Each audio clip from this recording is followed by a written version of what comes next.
Hello everyone. Welcome once again to Spinistry Live. I am your race host, Kevin Lee. And out and about scouting the 100-mile route for this coming weekend's holiday ramble. I'm starting out at the north end with this video anyway. And for those of you that aren't watching, it's okay. This is more of a talking opportunity, but for the YouTube version, in 2 1/4 miles, turn left. We will show the video of my scouting and what's ahead. Better than looking at my mug. We're out scouting specifically today on Tuesday. What is it? December 17th, I think, something like that. We're specifically scouting what's going to be the 100-mile loop that differentiates itself from the 100K route.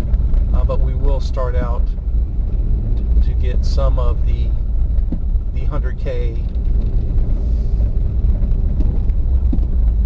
far north end of the 100K route in the Scout 2. But for those of you that are watching on video, this is some of the, well, here you go. Here's a pretty darn good view right here. This is some of the best parts of the route. And it goes through the cross timbers forest area, nice hills, and forest as well. 100K route currently planned to be pretty much the same as last year. Last year we didn't have a 100-miler per se.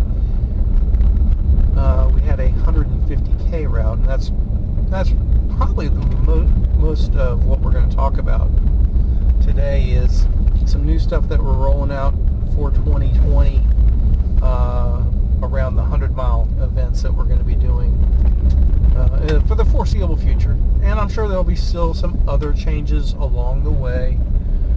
It's a concept right now that we want to get into, and we'll talk about the 100-miler guidelines and how that's going to be a little bit different going forward from what we've done in the past. But in turn, it's also, we're going to go back to our roots a little bit more, and it's going to, adding some of these changes is going to allow us to do more 100-mile routes again. We kind of cut those down in the last year, maybe two, for various reasons, and we'll talk about that shortly.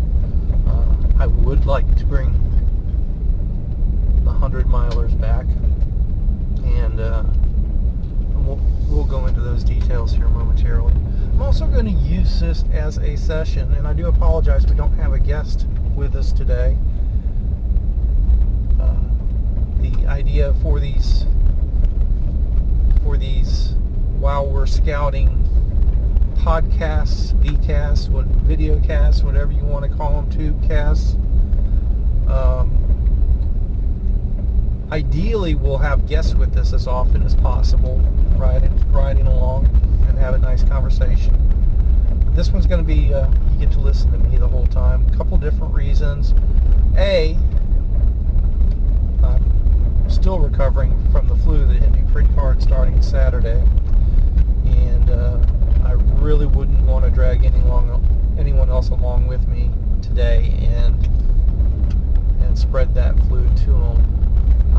Pretty much since about 8:30 or 9 p.m. Saturday night until, again, today's Tuesday, until about 8:30 this morning, I slept probably 80% of that time, which in a way was glorious. Yeah, I was feeling pretty rotten. I don't normally catch the flu or anything like that. Very rarely get sick. So when it first started coming on, I just thought I was tired. So I'm going to apologize ahead of time.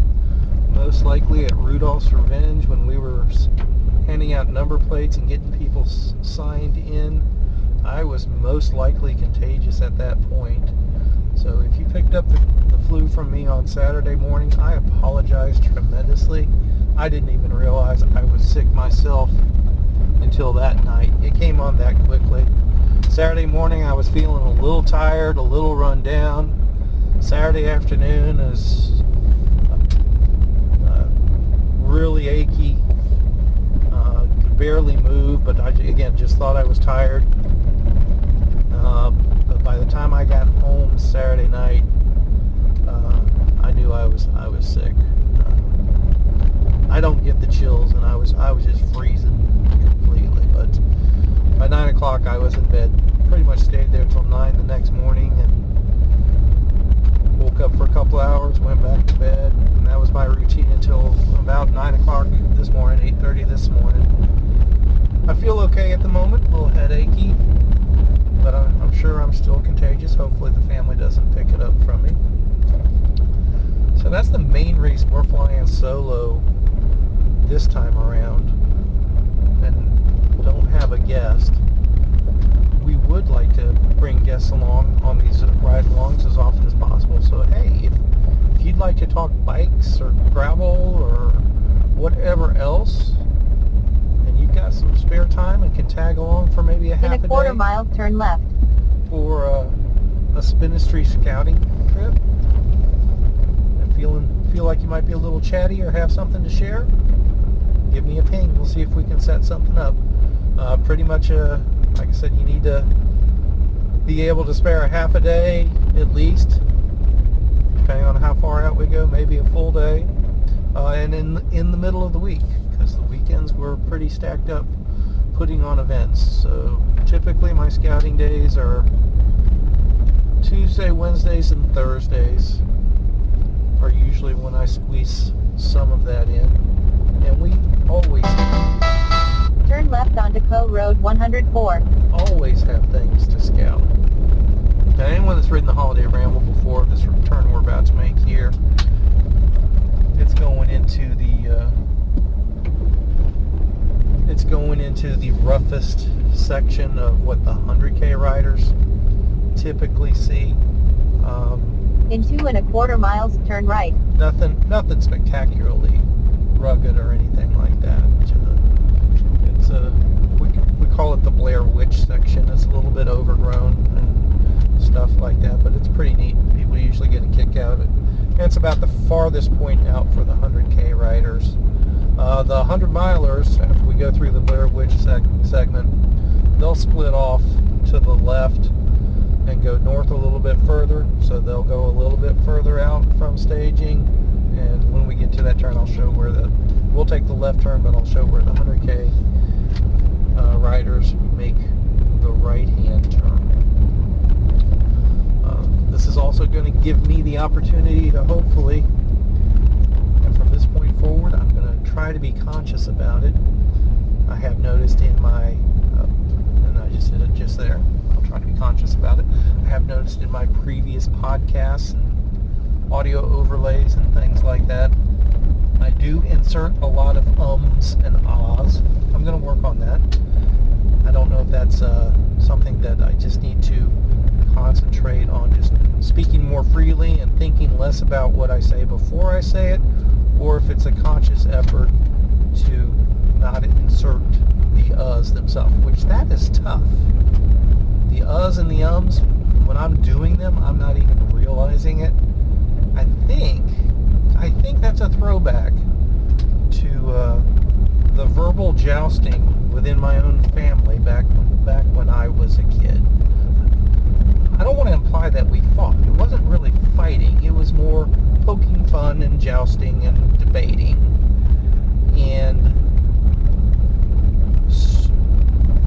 if you see, I'm trying very hard to not say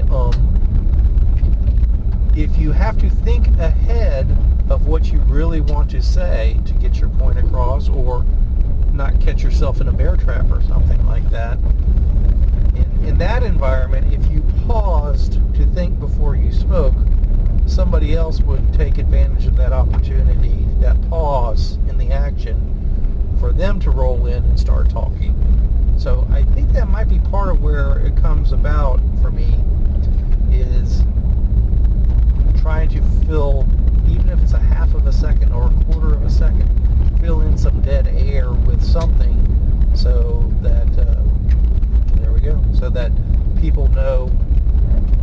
in my turn right there. So bear with me. This will be a learning experience for me today. It's gonna I'm really getting self-conscious about it. So this is what we're going through now, is me trying to consciously be aware of the ums and the ahs. What I'm going to try to do when we start talking specifically about the 100-milers and how they're going to be a little bit different going forward, I'm just going to try to speak freely, and that may mean I use the words that are less than ideal in my mind, instead of thinking out, hey, here's the ideal phrase for that. I may misspeak. Here's the Blair Witch section for those of you on video. This is a really neat section of road. It is right now in the road itself is in really good shape. It doesn't usually get really bad by any stretch, but there's been times when there's more rock in it. This is usually more of a dirt-based road, and up here you can see it does hold some water sometimes and flooding. Up here you'll see a section that catches a little bit of that, but we've never rolled through it when it was completely muddy or anything like that.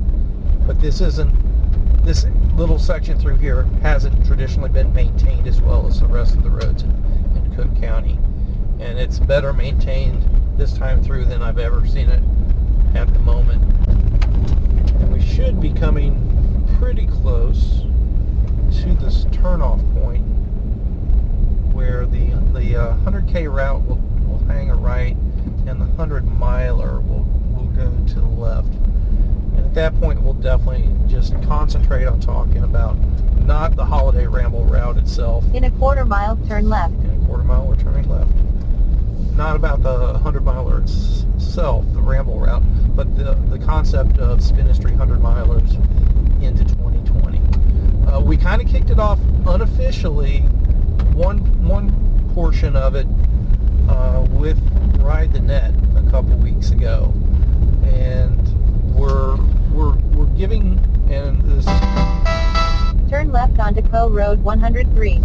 This is going to apply for the Holiday Ramble as well. We are giving special recognition to riders who complete a Spinistry route of 100 miles or more with a greater than 14 mile per hour average for total time, not moving time. So that's your total time, including stops and breaks. In 1 3/4 miles, turn right. Whatever comes along.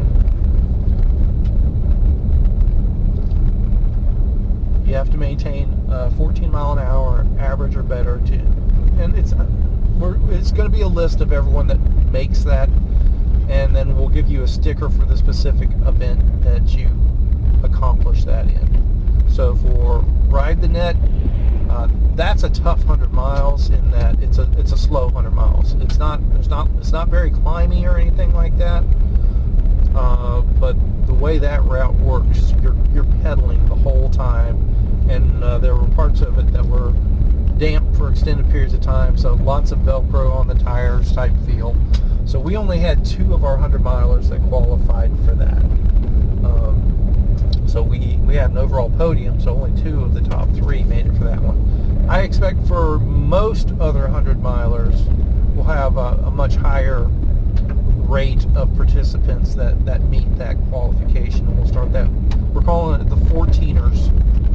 People that the 14ers list or something like that. Again, our 100-mile routes, once you complete that with an average speed of 14 miles an hour or better, we'll get you into that pretty cool and select group, and we'll start keeping a list of everybody that's made it with what actually I think we did start the list. It's on spinistry.org already. And we are going to be updating the website. That's definitely a priority going into 2020. Got a lot of stuff going on after we get done with Holiday Ramble. We won't be doing our next event until the 11th, so between the 21st of December and the 11th of January. I'm going to be traveling to Florida for the holidays to see family for both Jan and myself, but we're also going to use that opportunity to scout some of the going to California routes and hopefully update the Spinistry site, hopefully update the rat site. Lots of stuff that we want to get done since we don't have any events in the mix, and a little bit more flexibility of what we can do when. Going back to bringing back 100 milers into kind of the premier event, the showcase event. This is really meant to be kind of going back to the roots of gravel grinding. Is kind of the thought behind it.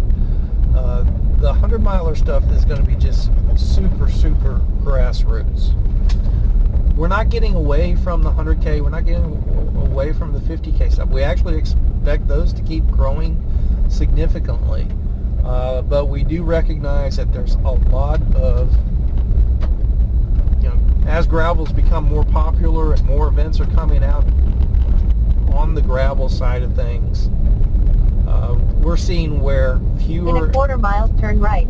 fewer and fewer of them are taking on that classic grassroots gravel grinding personality.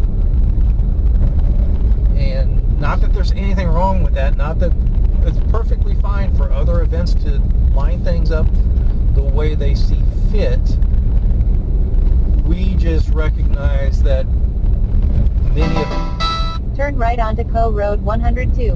many of the traditional gravel riders kind of miss some of those longer true gravel grind rides, and we just kind of want to bring that opportunity back on a more consistent basis for people that are looking for those. In 3/4 mile, continue straight. But along those lines, and this is part of why we had to kind of scale back from the number of 100 milers we were doing, and in turn it's why we are kind of making that speed achievement a showcase of them. We don't expect everyone to pull that off, and we're not belittling those who can't. I wouldn't be able to pull off a 14 mile per hour average on a 100 mile gravel ride. Even maybe at my peak I could have. It would have been close. I guess I was a solid 14 or 15 at my peak, and not focusing on getting there. But as promoters, and I had to bring on Foster this past year to help with things. In a quarter mile, continue straight. We can't be out there for 12 or 14 or 20 hours waiting on people who are attempting their first century ride, and are they lost or whatever, we don't know. I recognize that that's a huge achievement for people. Continue on to Sycamore Creek And Road. we encourage people to pursue their first century rides, but Spinistry events are not the place for people to see if they have what it takes to lay down a 100-mile ride. We need folks that are going to be done in 9 hours, is really the In a half mile, turn way right. the math works out on it. When it was just Jan and myself putting them on, we had to hang out for a few hours waiting for folks to come in. It was okay, but I can't force Dave to stay around for hours and hours and hours. And in turn, In a quarter mile, turn right. if Jan's not along with me, I want to get home to her and the dogs myself as soon as possible. So we think we may have found a happy medium here that we're gonna, after Texas Chainring Massacre, you're gonna have to meet a qualification Turn right onto Delaware Bend Road. of some sort, or a vouch system of some sort, and this is to be determined. I'll welcome any input, but basically you're going to have to qualify to be able to do routes of ours that are 100 miles or more. Holiday Ramble 100 miler is open to all. Texas Chainring Massacre 100 miler is open In to 2 all. 3/4 miles, turn right. But after Texas Chainring Massacre, we're probably still not going to do 100 milers at every single event, but we're going to do them at more than we have in the past year or two, and we're definitely going to do them as often as it's practical. And we may even have some 175, 200. I don't think we'll do anything longer than 200, but who knows what may shape up outside of the rad. But we're going to come up with some sort of qualification system where you sign up for the 100K, you're welcome to do the 100K. If it takes you 10 hours to do a 100K, that's fine. If you want to do a 100 miler, you sign up for the 100K, and we'll give you once you sign up for that, you'll get a link that takes you to a form where you can apply to be approved to do the 100 miler. And again, at this moment, I don't have any idea specifically what those criteria will be.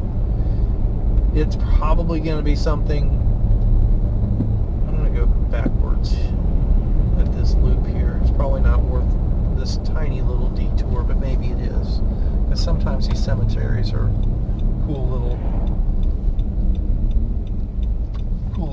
bypass spots.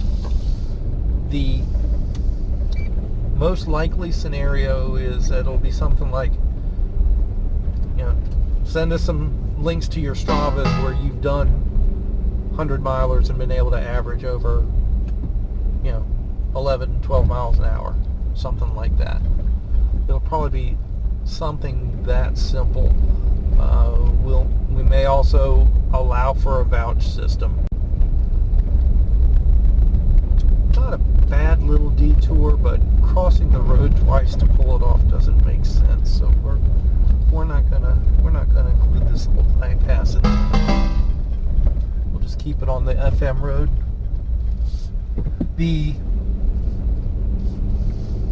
So possibly a vouch system of some sort. Another thing, now this is something we have been doing for a while, and we will be, it's happening with the Holiday Ramble, it'll be Texas Chainring Massacre as well. And this has been a way we have started to create a little bit of a gate to 100-mile capability. Obviously, navigation skills are more important at the longer the distance of the event gets. Get the windshield clean here. So for the 100 milers, where they differentiate from the shorter routes, the 100K and shorter routes, typically what we've done is make those self-navigated on those 100-mile segments that aren't part of the main route. For Holiday Ramble will be set up that way. This part we're riding right now, this is 100 milers only. There won't be any Spinistry arrows on this segment. So you have to have self-navigation capability. Now if you've been hearing the voice prompts for the navigation, that's the Ride with GPS app that I'm using myself. So I'm using the app that we provide to all of our riders for navigation purposes with the audio cues. It helps me verify that the audio cues work the way that we want, but I do prefer to see how the Ride with GPS navigation works for people that use it. Obviously, if you have a dedicated navigation device, like a Wahoo or a Garmin, or somebody else has it. Lezine has one. I haven't tried that out yet. Hey Lezine, if you want me to check it out, send me one. I'm curious. The self-navigation is, that's a minimal threshold for In a quarter mile, turn right. the 100 milers. And basically, Turn right onto Burrow Road. basically self-supported is part of that as well, where we're gonna, typically for the 100 milers, we don't. Caution, unpaved road. Thank you. New truck telling me I'm going on an unpaved road. Continue on to Ham Bates Road. Typically, the 100 milers, where they differentiate, we're not going to have water tables out there. welcome to share the water tables of the shorter routes when they cross paths with those water tables. But when they're on the 100-mile only sections, In 3/4 miles, turn left. they are expected to be self-sufficient as far as nutrition and hydration go. We try to route by a store whenever possible on that longer route, but we typically don't have a 100-miler only water table or nutrition stop or anything like that out there. And when we first started doing that, that worked as a pretty darn good threshold.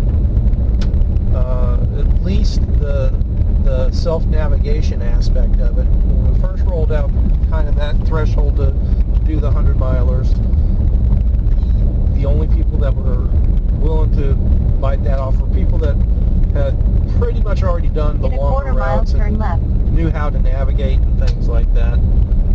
But then into last year, we started running into people that wanted to be trained morning of the event how to use the Ride with GPS app to navigate so that they could do the 100-mile route. Turn left onto Dairy Lane. I'll just follow everyone else, was the logic. And it's kind of like, yeah, you're telling me that right there that you don't have a lot of experience riding 100-mile gravel rides in groups of people if you think you're going to be following In a 1/4 mile, everyone continue the whole straight. route. So we raised the threshold a little bit. That helped us for a short while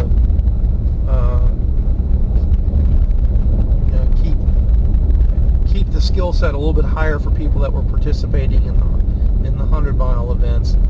But then that Continue on to Co Road 101. that blew out fairly quickly, and we were getting a lot of distress calls and a lot of people lost on course and a lot of people that we didn't hear from at all, and we're there In 1 3/4 miles, turn left. 2.5, 3 hours after they should have been in, and they're not in. They're not communicating with us. They're not answering their phone or text or anything like that. Sending a sweep vehicle out, not seeing them, sending another sweep vehicle out, things like that. So, quite frankly, it's a lot of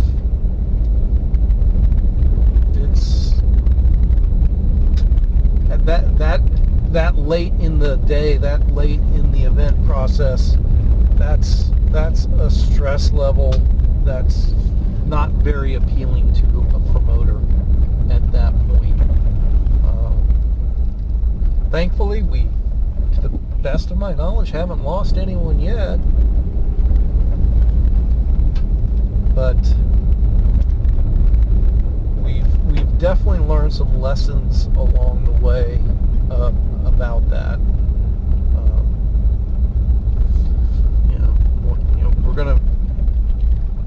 We're gonna send people out that can take care of themselves and know that in the worst case scenario they have to take care of themselves.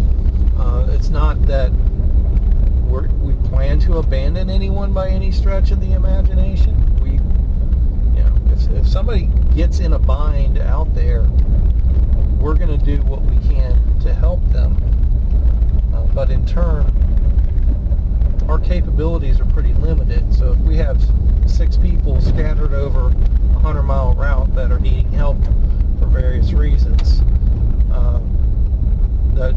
that's not a realistic scenario, particularly if crazy weather rolls in or something like that. So we want people that have proven themselves to be resilient and hardy and self-reliant and things like that. Truly being able to self-navigate, not just, I'll download the app that morning and figure it out. No, I need to know that you know how to find your way. I need to know that you know how to get yourself out of a situation. I need to know that you're truly recognize that if you need help, you better have a plan other than reaching out to us to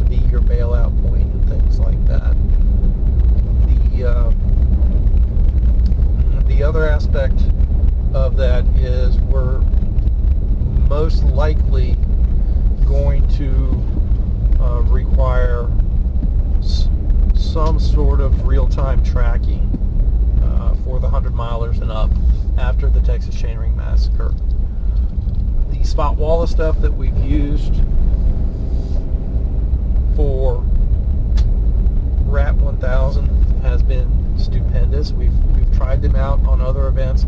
It's been really difficult to get the crowd to embrace it. So we're going to start with our longer route. Right, I would love for all of our routes and all of our riders to use the spot walla. The map plotting itself is free of charge. If you use the telephone location service, the apps that facilitate that are also free of charge. The downside to that is if you're using the phone service, the longer the ride goes, and then if you're using the phone for navigation as well, you run the risk of draining your battery, obviously.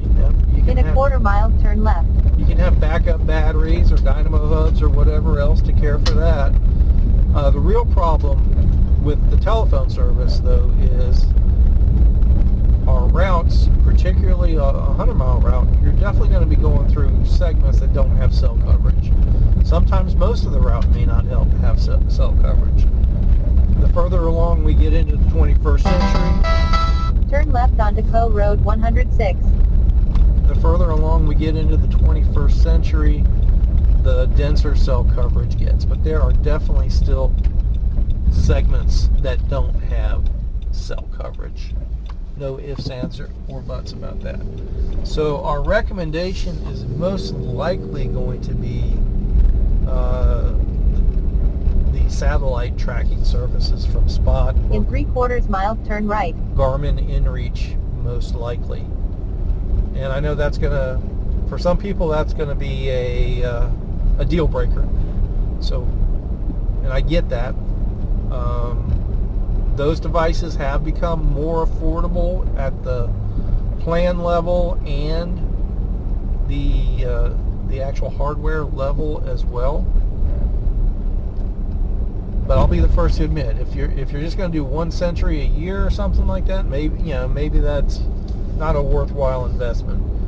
But realistically, most of our people that do those longer rides, they do numerous long rides throughout the year. They do a lot of their own stuff in the middle of nowhere.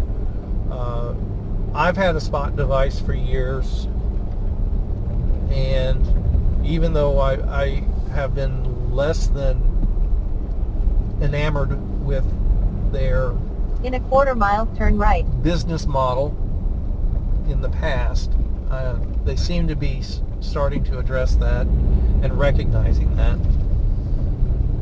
So I think things might be better. This looks like this may be interesting. Turn right onto Co Road 129. Got a grader out there. See if we can use this road or not.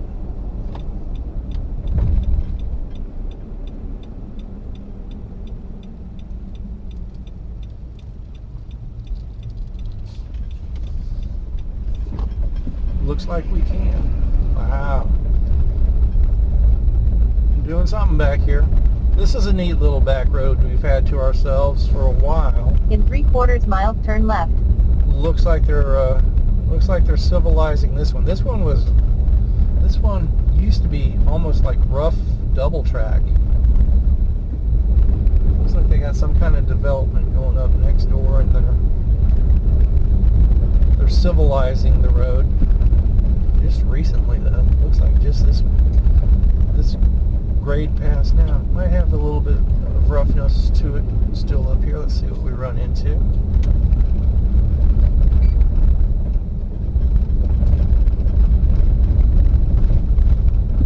No. They have definitely civilized this one. But it's still back roadish and unique. No doubt about it.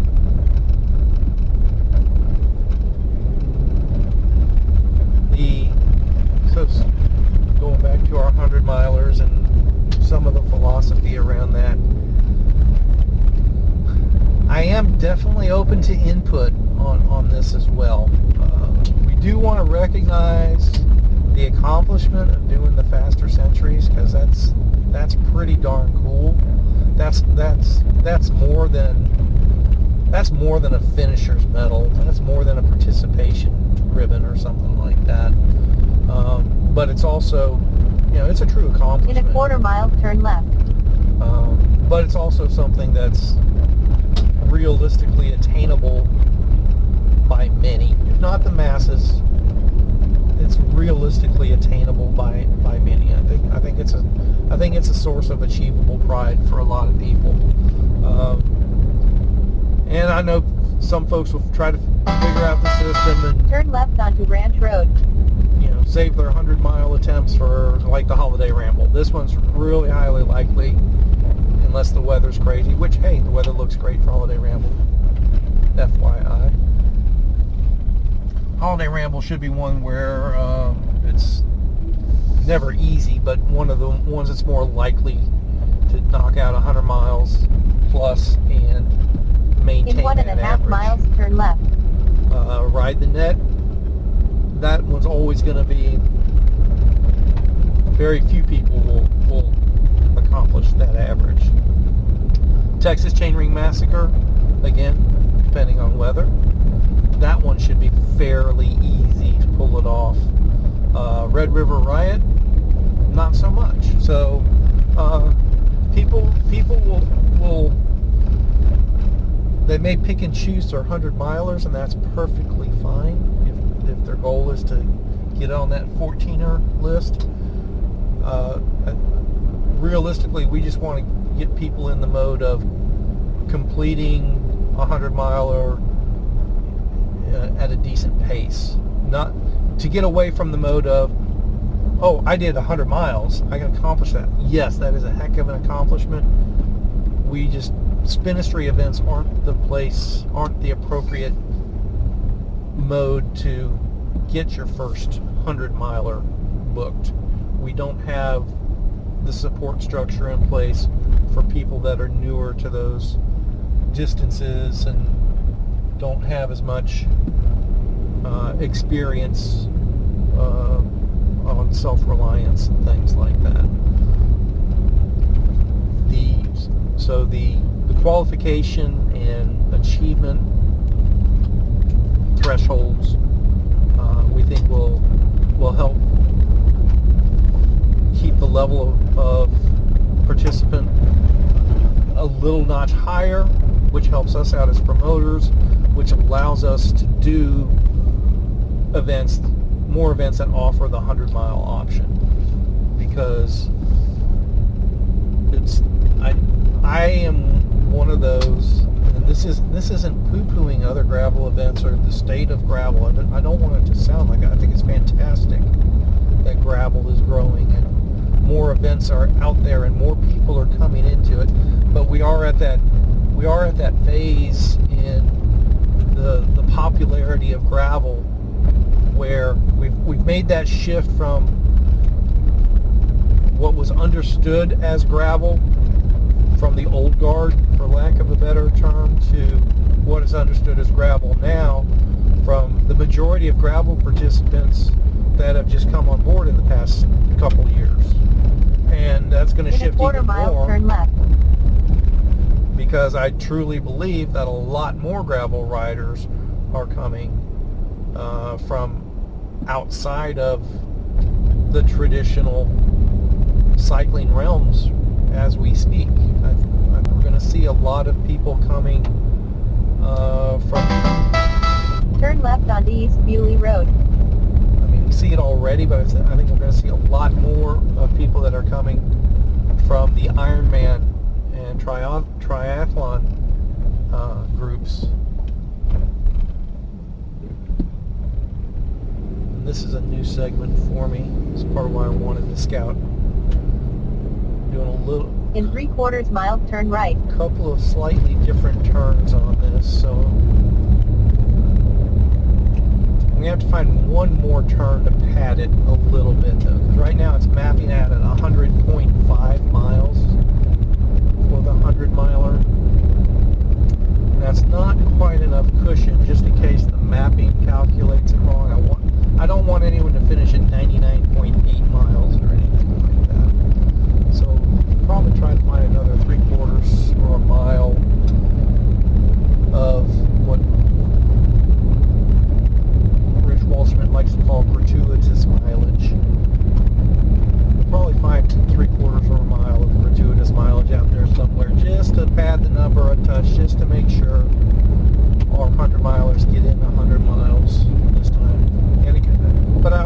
nice. It could go the other way. It could be mapping at 100.5 and it's actually In a 102. quarter mile, so- turn right.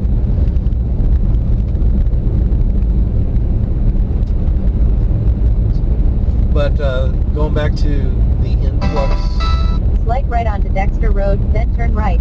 into Caution, unpaved road. a little bit late on that cue.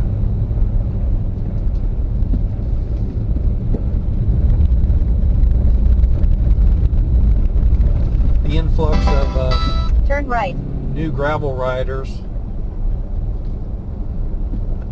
I think we'll get a lot from Turn right onto Delaware Bend Road. the Ironman and triathlon crowd. I think we're getting a pretty good chunk from the motocross crowd as well.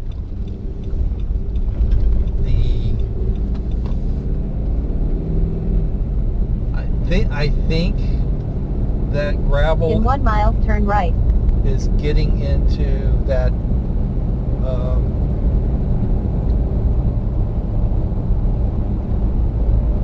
that state of popularity where the general population is now aware of gravel riding, and I think that's actually where we're going to see the biggest influx of growth in gravel, which in turn will be the biggest growth in cycling as well, where we're at the point now, or pretty darn close to it if we're not already there, where people are just going to be coming off the streets, walking into bike shop doors and saying, I need a bike, I want to go ride gravel. But what they're going to say is, I need a bike, I want to go do the Dirty Kanza, I want to go do Steamboat, I want to go do Land Run, or what other Turn right onto Heritage Road. nationally known events are out there, and they're not going to have any concept yet of what it takes to ride those types of events. And it's going to be a lot of churn in the rider In a half base mile, turn right. going forward. We're going to see a lot of new people come in, and a lot of them that never come back. But it's also going to be, just like we've always seen, riding gravel is for people who get it. People that get talked into riding gravel, that have to be forced into it, they usually don't end up sticking around anyway. And I'm not saying In a quarter mile, it's not turn right. right for everyone, but the people that it's right for, once they do it, they're almost always hooked on their first ride. So we're going to get a lot of that. We're going to get 100 new people in the riding bicycles into Turn cycling, right onto Rich Road. that their focus is to ride gravel events. And of those 100, here's a new dirt road for us. I always like new dirt roads. Of those 100, maybe 20, 25 Caution, unpaved road. will stick with it. In 1 mile, continue straight. And there's going to be a lot of volatility in the market, so to speak. Hear my commodities background coming out.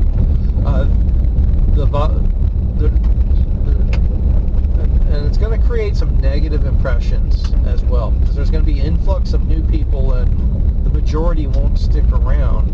But those that do stick around are going to be extremely passionate and dedicated and hardcore, like most of the people that are into it now that have already been into it. But what's gonna result is, particularly people with newer events or coming up with new events, they're gonna try to cast this broad net that, well, we had these 100 people come try us out, but 80 bailed out. Let's figure out a way to keep those 80 in, or they cater their events to get those 100 new people to begin with, but then they're constantly, it's well, hey, we had 1,000 people for this event, but only 20% came back. How do we get that? It's gonna be really weird. And there's gonna be people doing a lot of things trying to attract this is the point where we do risk gravel becoming a fad, or people have been accusing us of that for years. The fad hasn't In been a quarter a thing mile, yet, continue straight. because again, it's been attracting the people that it's appropriate for. When it becomes a fad is when it's attracting people that truly don't understand why it's the right outlet for them, which means it probably isn't the right outlet for them, and so that's when the bubble expands and Continue on potentially to Rich bursts. Lane. So we know good and darn well that the gravel season is going to be pretty darn interesting for the next couple years. In 3/4 miles, turn There's right. going to be a lot of new money, a lot of new events being piled into it, and a lot of people that are saying this is the future of gravel and this is where it's going to go, and maybe they're right. I'm pretty sure that what's made gravel, those roots are going to hold true for quite a while. It's not going to necessarily hold true for the full spectrum of gravel riders that are about to be around. I'm not saying that. But as all these new people come along, there's still going to be more of the traditional style of gravel riders that do get thrown into the mix. So hey, if only 20% of the new people that come in get what Spinistry events are about, and that, kind of In a quarter mile, turn grassroots right. gravel grinding type stuff, we're perfectly fine with that. We're not trying to cater to the fad. We're probably pretty much the opposite. Folks will probably be, Turn right onto US 377 South. if they're not already, folks will probably start talking about how backwards we are in trying to grow gravel. And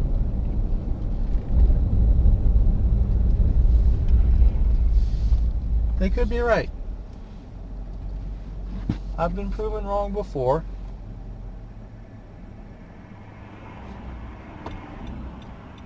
But I'm not the type to sink with the ship if there's no point in it.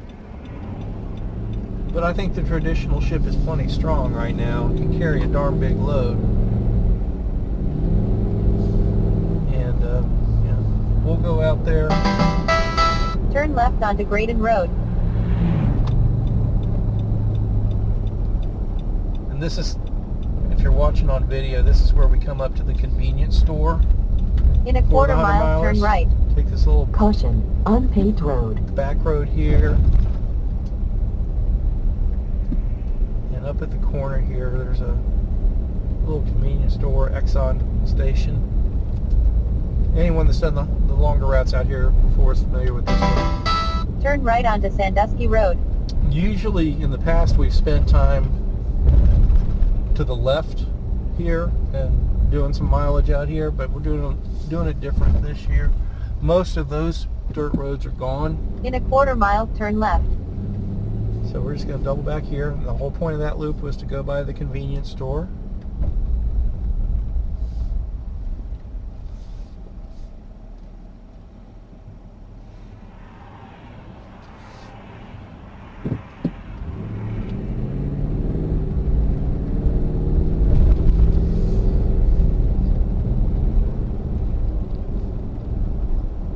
So back to where we were talking about grassroots gravel in general. We're not saying the traditional and the grassroots way is better. I think there's Turn left to stay on Sandusky Road. plenty of room for plenty of promoters and whoever else to come out and do new things, and we welcome that and we encourage that. And there's going to definitely be new riders coming into the mix that do want different things from traditional In a half gravel. mile, turn right. Our position though is, instead of grasping at straws trying to figure out what those are going to be, we're just going to kind of go with the tried and true and put on a good show. The focus is on the route itself. We want people to enjoy the ride and the camaraderie, the company that's around them. Whenever possible, have some darn good food and drink waiting at the end. And, you know, let everyone have some stories they can tell when they get to work on Monday or In whatever a quarter mile, else. turn right. What we don't want our events to become are what we've, you know, seen from, you know, some of the road rallies and Grand Fondos and stuff that we've been around over the years. Turn right onto West Yeah. Sandusky Road. People get their finisher's medal or whatever else, and they can take that home. But you know, it's just a matter of saying that they did it. And when they get to the end, it's, you know, there's nothing going on. In People one aren't and a hanging quarter out. miles, It's turn like, left. get to the end, roll to your car, put the bike on the rack, and go home. We like people sitting around and telling stories about what they came across. Hey, did that dog chase you? Did you see that deer? What about that bridge that was out? Did it almost kill you too? Whatever, you know. We like hearing people talk about those stories and sharing good times, and when they're sticking around like that and swapping stories, that's also when we get the feedback on, oh, hey, we could have done that a little bit better, or hey, that worked great, let's do more of that, and things like that.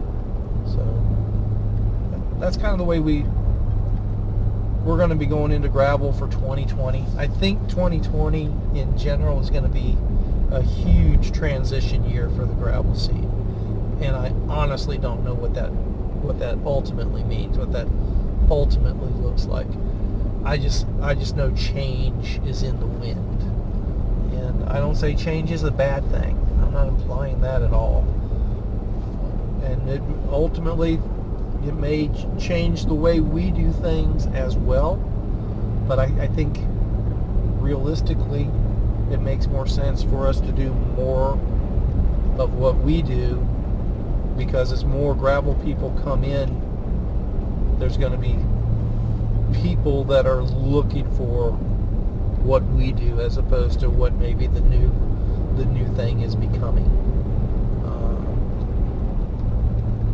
And that's on the 100-miler front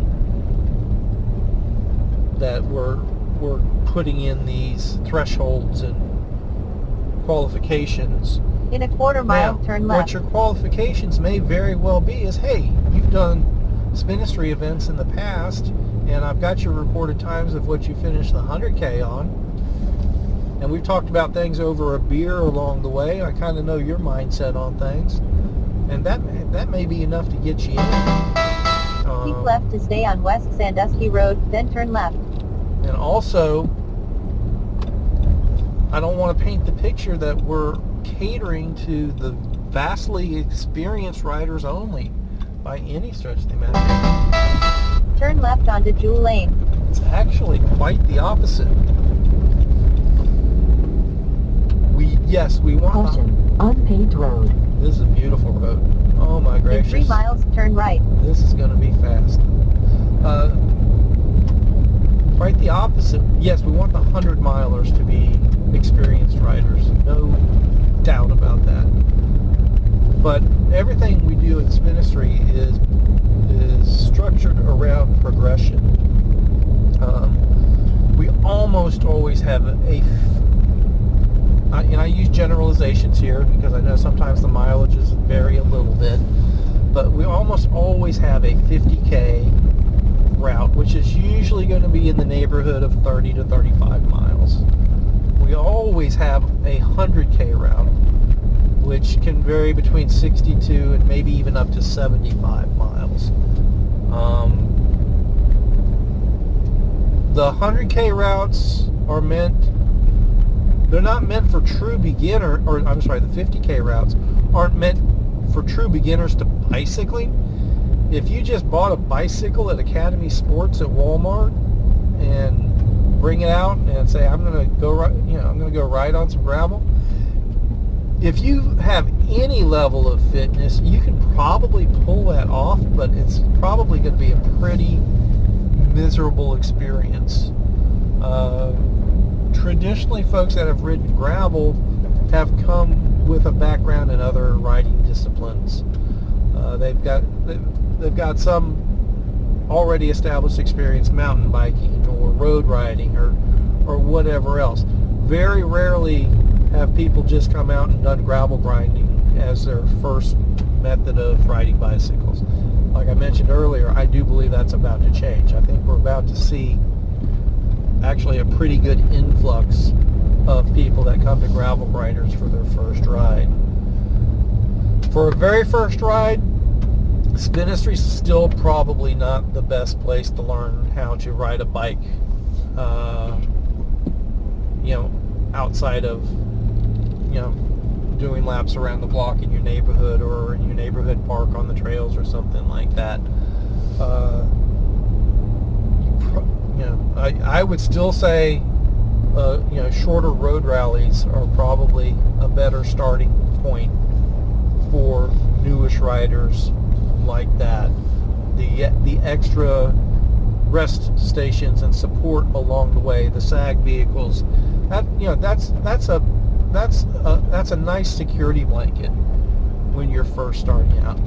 But as you do start to get your legs and get to recognize what your capabilities may or may not be, know how to change a tire, things like that, you don't have to get too far into that learning curve before you're probably ready to do a Spinistry 50K, and we think those 50K routes are a fantastic way for people to start learning where their niche is. And that's the beautiful thing about adventure riding, bike packing, gravel grinding,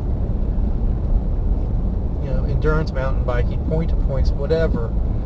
Everybody has a different little niche of, if it looked like this would be ideal for me.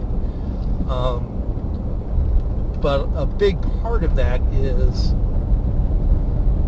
your physical capability, but even more so your mental capability.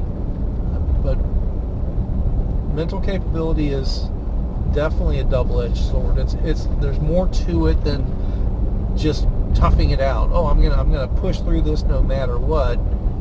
At some point in there is I'm pushing through this, but I'm pushing too far, and I'm hurting myself, or I'm hurting my bike, or I'm putting myself too far at risk, or whatever. And everybody has to get an idea what those limits are on their own, because everybody's are different. It's not for me In to a say, quarter mile, turn right. well, I'm able to do this, so you should be able to do that. Everybody is different along those lines.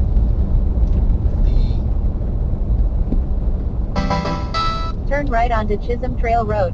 Caution, unpaved road. Let's see where we're going here. I think this is new to me as well, I believe.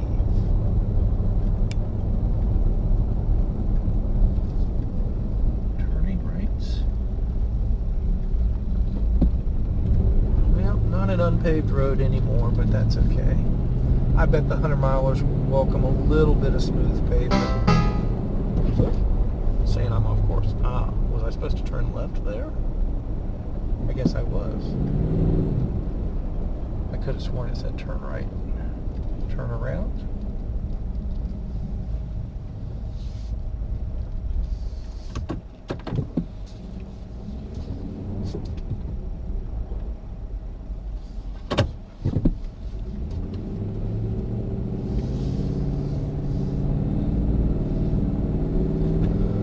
But going back to everybody finding their niche and their capabilities, that's I think that's something unique that our events do bring to the table for a lot of people. we're still giving a little bit of a security blanket along the lines of a road In a rally. half-mile, turn Obviously, right. not nearly as much, but we'll have water tables out there at key spots. You're riding with other people in front of you and behind you. If something happens, somebody's going to come along. We will have a sweep vehicle at some point, picking up arrows and making sure everyone's off the course, that sort of thing. We provide the navigation. So there's a little bit of a security blanket that allows people to go a little bit outside of their comfort zone and find that next In a level. quarter mile, turn right.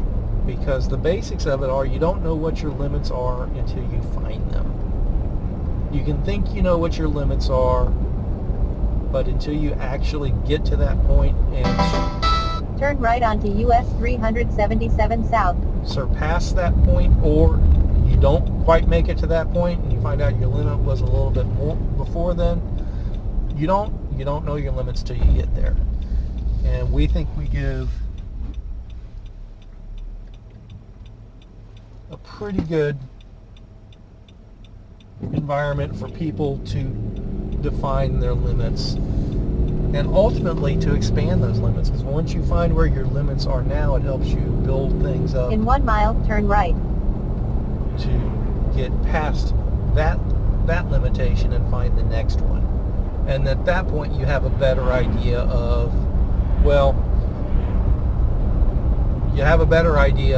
this is what it feels like when I'm about to my limit, or this is what it looks like, or this is when I know I'm too far in the hole, or this when I got a lot more to go. And so once you start finding and defining and then redefining those limits, that's when you really start, that's where you really start to find your kink, the thing that really makes you tick on the bike, things you really want to do and who you want to do them with, and things like that.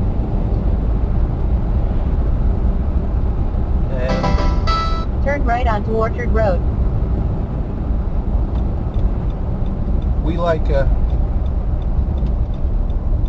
we like riding with people that might be a little kinky, so to speak.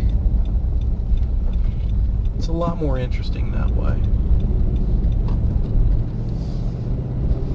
But again, In 1 1/4 miles, turn right. know your limitations. And that for me a couple years ago when I did the rat. That was my big unknown. I had absolutely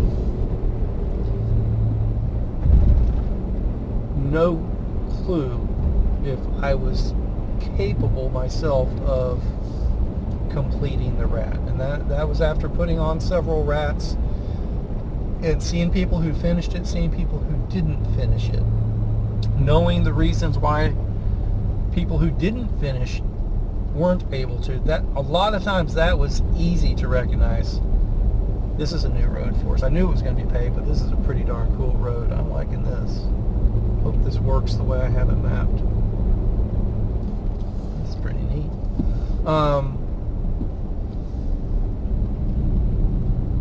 And there's no one reason people don't complete the rat. There's a lot of reasons.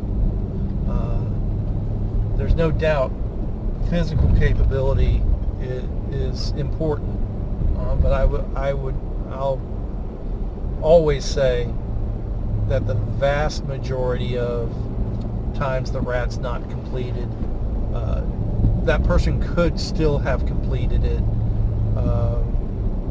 if they'd have been able to push through mentally. And I'll give my own example of, I didn't complete the rat.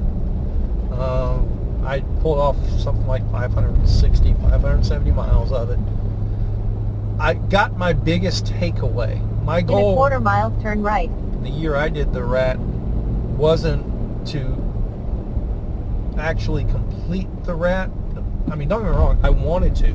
It's not that I didn't want to finish the rat, but that wasn't, subconsciously, that wasn't the biggest thing that I was trying to achieve. realistically, all I was trying to achieve that year was to learn if I was even Turn right onto capable Roland Road. of doing it. And I couldn't figure out a way to determine if I was capable of finishing the rat without attempting the rat. I attempted the rat, and ultimately what I learned from my attempt, even though I didn't complete it, was that it was definitely within my capabilities. In and 2 miles, turn right. I could have completed it. Doesn't mean I would have completed it. Still, if I'd have kept plugging on from when I stopped, a myriad of things could have happened. I still may not have finished. But going back to the mental spectrum of things, when I dropped out of the rat, I was physically fine. My butt was sore. I was tired, and the bike was fine. I could have kept going. There's no doubt about that. But I was getting the things in my head that they weren't telling me to quit. They were just things that were getting in my head that were making the day miserable. And it wasn't about the bike. It was everything but the bike, quite frankly. It was about being away from the business too long and things slipping through the cracks, and if I'm not doing this, maybe this isn't happening, and well, gee, if is everything fine with the families, everything fine with the dogs, and all these things. Anyone that's done the ultra endurance riding, you know what I'm talking about. The little doubt monster, the little seed that pops into your head that starts growing and growing and growing, and it becomes overwhelming. And a lot of people have those doubt monsters. It can be about the ride itself. It can be about life. It can be about work. It can be about relationships or whatever else. But the things that just start to overwhelm your head and mask everything that's enjoyable about the ride or the experience. Unpaved road. And ultimately, that's where I went with it. It was like, yes, I would like to be able to make the claim that I rode the rat and I completed the rat, but I was so miserable worrying about everything else outside of actually riding my bike. It was just time to pull the plug. And I did need to go back to taking care of the business. There's no doubt about that. But it probably, if it had needed to, it could have waited a few more days. It wouldn't have been the end of the world. But finishing the rat just wasn't that much of a priority for me. And In a quarter mile, turn right. It's like anything else. If you've never smoked and had to quit smoking, maybe you don't recognize it. If you've never been overweight and tried to lose a lot of weight, maybe you don't recognize it. But anyone that's ever... Turn right onto Grayson Survey Road, Survey Road. Anyone that's ever been through those things,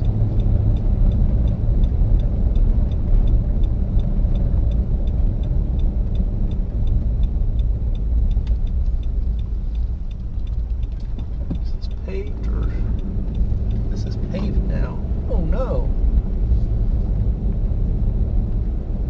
Well, In 4 Kinda 3/4 miles, turn right. it's kind of paved. Extremely rough chip seal.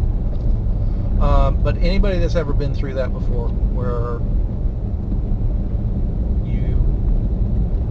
you're not going to quit smoking, you're not going to lose weight, you're not going to accomplish any of that until that truly becomes a priority for you. Because ultimately, when it doesn't happen until you truly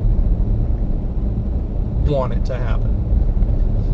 It's not about need. It's when your focus is that accomplishment, that's the thing. And that's probably true for the rat as well, is my guess. Is most of the people that have finish the rat, particularly those that have finished it after not completing it previously. I'm going to go out on a limb, and this is a guess, but I hope to have some of them tag along with me on some of these ride-alongs, because I'd really like to pick their brain on this stuff. Until they truly made the focus the completion Caution, of the rat, unpaved road. as opposed to doing it within a specific time frame, or doing it on a specific bike, or whatever. When the focus is on the completion of it, it's a different thing than saying, yes, but I completed it in X amount of time, or I completed it this direction, or I completed it on the first fat bike, or whatever. Realistically, the rat's tough enough that the focus just needs to be completing it. And until you do that, personally, I wouldn't recommend worrying about setting any records or anything like that. And definitely, the deeper into the rat you go, the more you will learn for next time. And definitely, the deeper into the rat you go, the more likely you are to complete it. And it is a hell of an accomplishment, and it does take physical capability to pull it off. There's no doubt about that. The main thing it requires, though, is the mental fortitude to pull it off. And you can only train that in, how do you train for 1,000 miles of dirt roads? Realistically, you can't. It's not realistic to ride 1,000 miles of dirt roads in one ride to ride 1,000 miles of dirt roads in another, because then you've already accomplished it. The realistic scenario is, well, I ride 30 miles of dirt roads today, I ride 30 miles of dirt roads tomorrow, I ride 30 miles of dirt roads the next day, and you do that as often as you can. Then you ramp it up. Well, now I do 50 miles of dirt roads every day for as long as I can. And then I do 100K of dirt roads every day. Then I do 100 miles of dirt roads every day for as long as I can. Well, once you get to that point where you can do 100 miles a day on dirt roads, realistically, for 4 days in a row, and be able to get up and do the 5th day, you're probably ready to attempt the rat physically. Unfortunately, you have no idea what it's going to take mentally to complete it at that point. And that's where everyone's going to be different. And that's where everyone's going to have to just find their own little lockbox in their head to hide the doubt monsters or whatever else may crop up. And again, it's honestly dependent upon completion of the rat truly being your goal. I think if the goal is just being able to claim you completed the rat, I don't think that's enough to push most people. That's got to be something you truly want. That's something you truly desire. And I think there's a lot of people over the years who've said that they wanted that, but it was once they were 6 days into it, and that's been the amazing part. The number of folks that have bailed out, 60 to 90% of the way in. You would think if you make it halfway, you're pretty much golden from that point. That's really not the way it works. The way it's been over the years is people have typically either bailed out in the first day or two, or they bail out within 200, 250 miles of finishing. And not that there's, they've done anything wrong. Not that there's any truth. I truly believe that most of those people that bailed out with 200 miles to go could have still finished it. A lot of them may have used the excuse, well, I'm not going to make my record time, so what's the point? Okay. But yet, I mean, what's the point of a record time compared to just, you know, doing something so few people have done to begin with? You know, and how realistic is it that, hey, if I complete it this time, then I got a better idea of what I need to complete it in the record time, if that's really a focus of yours and things like that. So lots of round and round. We're getting pretty close to, let me check this out. I am going to check this out. Is it open? Shows open. This is a road that's always been iffy for it. This isn't, I have it routed a different way, but I'm here, so I'm going to see. We haven't had much rain. This road may be doable. 100 milers, be prepared. It's definitely been wet recently. And a crappy grade job recently.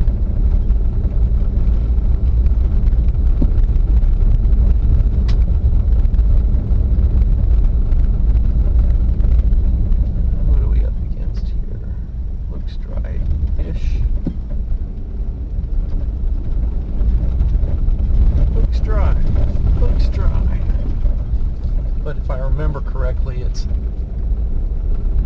a little further up that we have to worry about the mud more. I think it's more just dried cake ruts now. Let's see what we come across.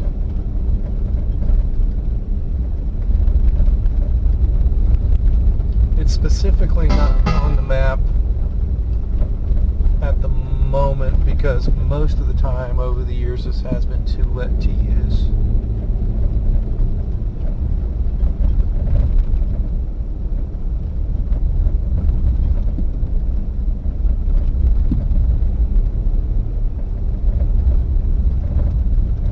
But we got to throw the 100 milers a little bit of adventure, don't we?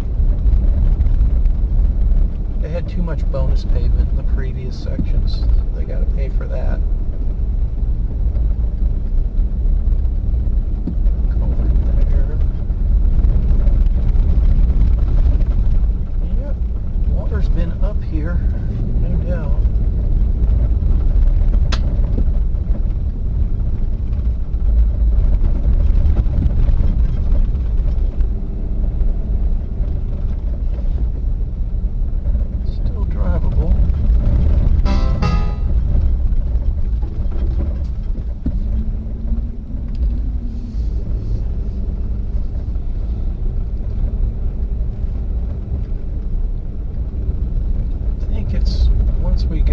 Hill and around the next turn we get into the most iffy spots.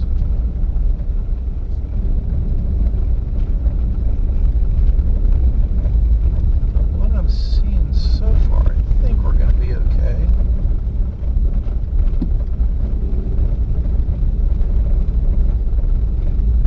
Been a while since I've been back here, so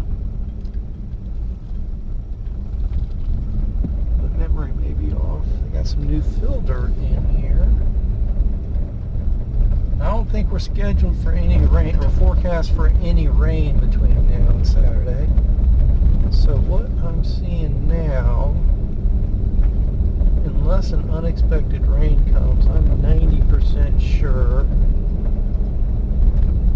that we'll go ahead and include this back in for the 100 milers.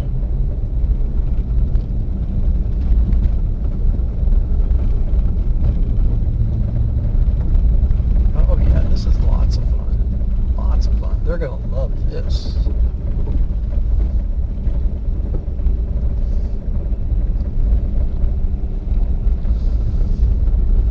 Goes back to fast here anyway.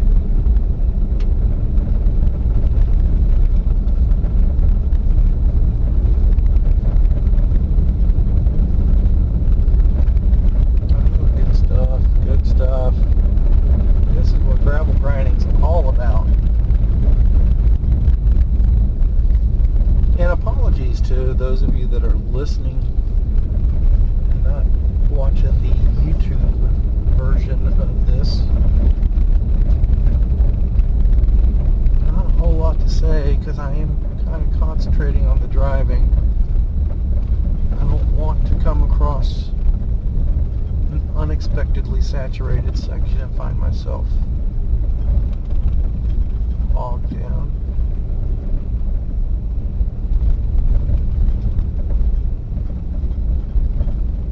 I've been stuck enough doing scouting. Twice in all the years of scouting. I've been stuck. Lots of other adventures with flat tires and other things along the way, but actually stuck in the mud twice. Once was scouting around Merritt and Celeste, around probably a Ride the Net event, possibly what we called our Farmersville Filthy Fondo back then. There was a section of road just off of the net between Merritt and Celeste,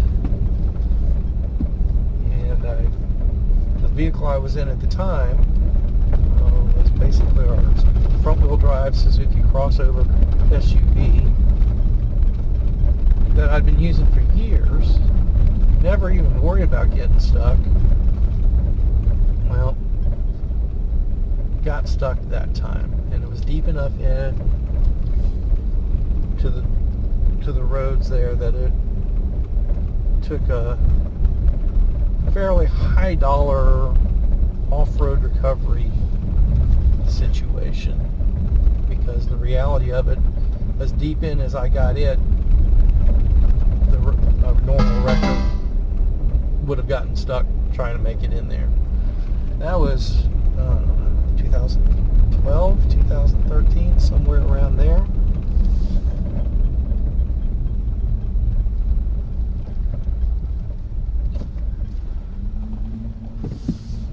The actual learning lesson for that one, though, the main reason I got stuck was I got to a point where I knew it wouldn't be bright to go any further. So I decided I was just going to back up and turn around at a gate I had seen not too far behind me. But when I started to back up, I forgot about modern traction control on the vehicle. So I was making a point just to back up as steadily and as straight as I could. I had some experience driving in mud, even with a crappy front-wheel drive crossover, but I forgot about traction control. And so the traction control did not like the muddy road and basically just ended up throwing me sideways into the ditch when I was trying to make the car go straight, and I couldn't figure out why the car wasn't going where I wanted to. And so once I had wheels in the ditch, there was no way to get out of there. And the second time I got stuck was very recently, also in conjunction with a net ride, the ride the net we did out of Paris, doing some scouting for what we were looking for, routes for that one, and got the Jeep stuck in a pretty darn big mud hole there. And that was the first time I'd ever gotten that Jeep stuck anywhere. Now we're back to the finding your limitations thing. I had kept trying to find the limits of the Jeep along the way without getting myself in too far over my head. It's like, well, let's see, I've got almost 100,000 miles on the Jeep, had it for 4.5 years, never got stuck, never even got close to stuck in it. In a quarter mile, turn left. And this stretch of road that I ended up getting stuck on, I actually went through probably 5 or 6. Turn left onto Co. Road 106. What at the time seemed like tougher, bigger mud holes to get to the one that I did get to.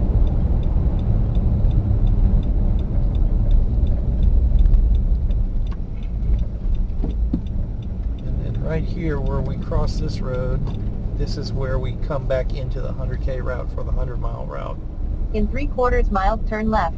And join back with the 100K route here. And 100 milers will have arrows from this point on to the finish. But going back to the Jeep, I'd probably driven through 6 holes that looked and seemed harder. But each of those holes had a very, very firm rock base under them once I dug down a little bit. Fairly level ground. And even though they were wider in crossing distance, they weren't tremendously deep. So just a nice steady throttle, and it churned right through. This particular hole, it looked to be more of the same, with a slight decline going down to it and a slight incline coming up the other side. But there were what were obviously big ruts through it, tractor ruts. But In a 1/4 mile, turn left. dry ground above the tractor ruts all the way across. Well, dry, not quite the word, but it wasn't underwater. And I attempted to straddle the ruts, but it was slick enough and off camber enough that as I started to go down the decline, the Jeep still slid down into the tractor ruts. Turn left onto Co Road 125. And I'm not going to go to Co Road 125. That's the way back. I'm going to go this way because I haven't been down this road in a while. Let's see what this looks like these days. And then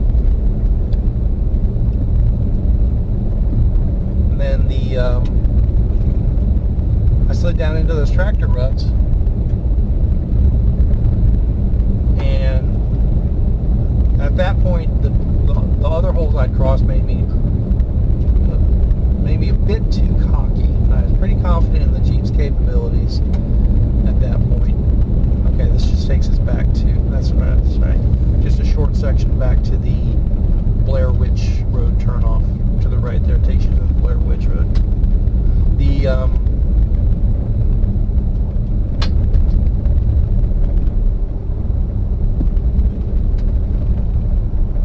So, like I said, I was a little bit cocky from how well the Jeep had done on the previous holes. And I slid down into the ruts. The appropriate move would have been to back up, because I could still have backed up and attempt the straddle again. Now, may have still gotten stuck on the straddle. May have ended up where that was just solid mush once I got to the middle taking the straddle. May have still gotten stuck, but it still would have been the better move. Instead, once I slid down into the tractor ruts, I just went ahead and pushed on through, thinking, well, the tires will find the rock down below, and we'll just climb, we'll just push on through this. And then when I started to push on through, I took it a little too far, and the depth of the water from the previous holes had masked how deep this water was. I was kind of assuming, well, those other holes were this deep, this one will be that deep, and it ended up being about twice as deep, and it was a pretty steep incline meeting decline. It's a pretty steep bottom of the road there, and basically the ruts were too deep, and I high centered the Jeep at the deepest part of the road, where it was sitting on the skid plates, and there was no way to get traction at that point. I didn't dig myself too deep of a hole. I wasn't buried or anything like that, but I was high centered where I couldn't get off of it, and it was really slimy on both sides going up. So that was a little bit of an adventure to get out of. Had to walk a couple miles. Thankfully, somebody local was close by that could come pick me up, and we were able to find another local that was willing to go out there and yank us out. It all went fairly smoothly. all got it knocked out in probably less than 2.5, 3 hours. And even grabbed dinner to take with me out there for when we got done. So it wasn't a horrible experience. I don't like getting stuck though. I don't think I'll plan to do, I'm going to stay away from it as much as possible. The big learning experience on that one was I didn't expect there to be any mud out on that route that day. And everything except for that one stretch of road that I scouted, everything else was just bone dry, completely bone dry. And that was also part of what kind of got me a little cocky. It's like, well, it can't be that wet. It hasn't rained in forever, and everything else around here is so dry. But that's an area the locals evidently call the Fulbright Bottoms. And that point where I got the Jeep stuck was the bottom of the bottoms themselves, and as Corby says, bottom. So what comes around goes around. At the moment, we've almost come literally full circle to where we started this video. I think this is the house where we passed that postal worker when we first started. So whatever the next road to the left is, maybe quarter mile, half mile up here, that's where we turned on the video and started recording. Not sure how long ago that was, probably too long. I doubt anybody has made it to this point. But please do share your comments, questions, YouTube, Facebook. Here's where we started from. I'm going to keep going this way and still see some stuff I haven't seen in a while. But I'm going to go ahead and sign off now, because I know I've probably bored anyone to tears that's made it this deep into the process. We'll talk again soon. Thanks for joining Spinistry Live.